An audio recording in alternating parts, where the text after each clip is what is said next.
How much did you care? What do you mean? I didn't understand the question at first. In that room, how much did you care what they thought of you? Like, if 0 is not at all, and 10 is you cared a lot, how much did you care? 8, I said. Probably around an 8 out of 10. And that is the problem. Because if you care, you are not free. I've been working my whole life to obtain that word in its truest sense. Freedom. And I've made progress. The world around us is tough to change. But most things worth changing aren't. I've uprooted and walked away from people that brought me down. Plenty of times. I've walked away from places that just weren't me. I've committed to carving out a path that I deem meaningful in my life. See, but you can always turn your back and walk away from people, from places, from situations. Here's a little caveat no one seems to tell you about, though. You have to take yourself with you. There's no destination to which you can arrive without your thoughts. There's no place you can show up without your narratives or your view of the world. And the more I navigate this floating rock we're on, the more I'm convinced that weather is determined by the onlooker, not the atmosphere. Some people simply choose to see sun. Some people choose rain. Our forecasts are internal. I've referenced this book often because it's one of the few cheat codes, not to any subset of reality, but to life in general, that allows us to reverse engineer true contentment. It's called The Top 5 Regrets of the Dying by Bronnie Ware, where she speaks with mostly older people during their final days, asks them what they would do differently if they could do it all over again. Regret number 1, and we can actually stop right there, is I wish I'd had the courage to live a life true to myself, not the one others expected of me. Meaning, the number 1 thing people wish they did differently was care less. They wished they'd lived in their authenticity, put more weight on their goals and their dreams than those of strangers that pass like ships in the night. Every time we repress who we are, our future selves shed a tear.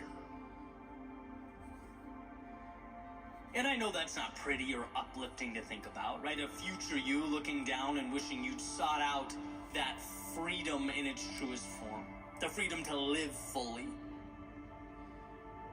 But look, sometimes carving meaning out of life just isn't pretty. Sometimes what's necessary is not pretty. See, everything's relative.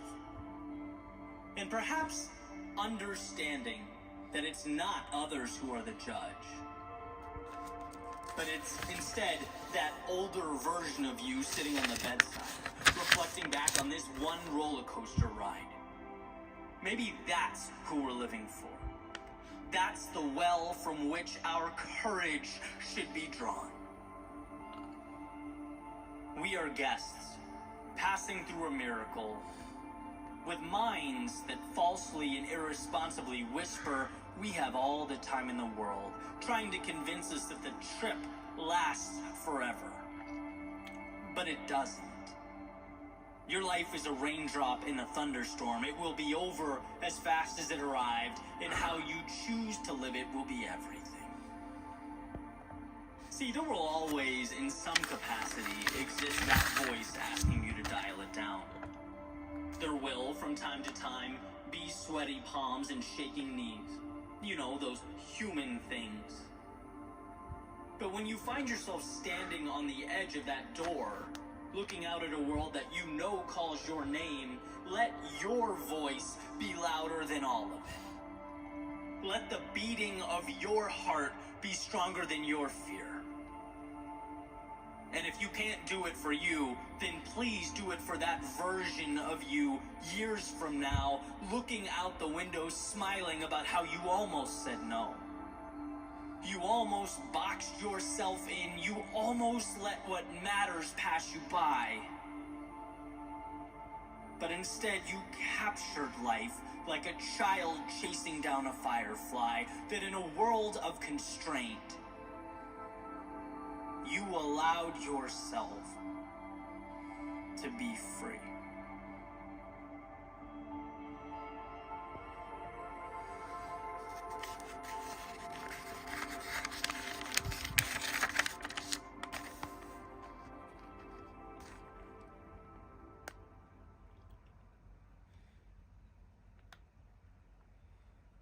I was in Arizona last week. Got a chance to interview Joe Polish, best-selling author and founder of the Genius Network. As I was sort of making my way around the Genius Network office with my coffee that morning, I noticed in one of the meeting rooms there were some quotes hanging on the wall. One of them was Joe's. It said, "Be willing to destroy anything in your life that isn't excellent." That's certainly a big statement. I started thinking about my little corner of the universe, running through all the things that might not meet that standard of excellence in my life. And a few certainly came to mind. It was freeing to think about.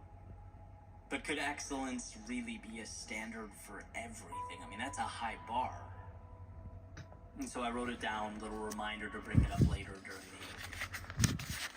A few hours go by, mics are rolling, and I asked the question. So, be willing to destroy anything in your life that isn't excellent. Beautiful quote. But how? And Joe smiled, kind of paused for a sec. Says, willing. Right? The key word there is willing. And I'm paraphrasing. But his point was essentially, it's an acceptance of what is and a willingness to be rigorously honest with yourself. Because look, there's not an athlete, entrepreneur, parent, or student who didn't have to, at some point, play broken. We all do. But to live like that, that's not a life well lived. That's learned helpless. And that quote on the wall is about taking a stand. It's the moment you say, I want a new standard for my life. I'm going to be more assertive, more caring, more aware. Excellence is not a requirement per se, because human beings can't be excellent all the time. We are flawed, we are trying, we are growing. But what you can do is look around you and start moving towards that version of yourself. Start cutting away the metaphorical chains around your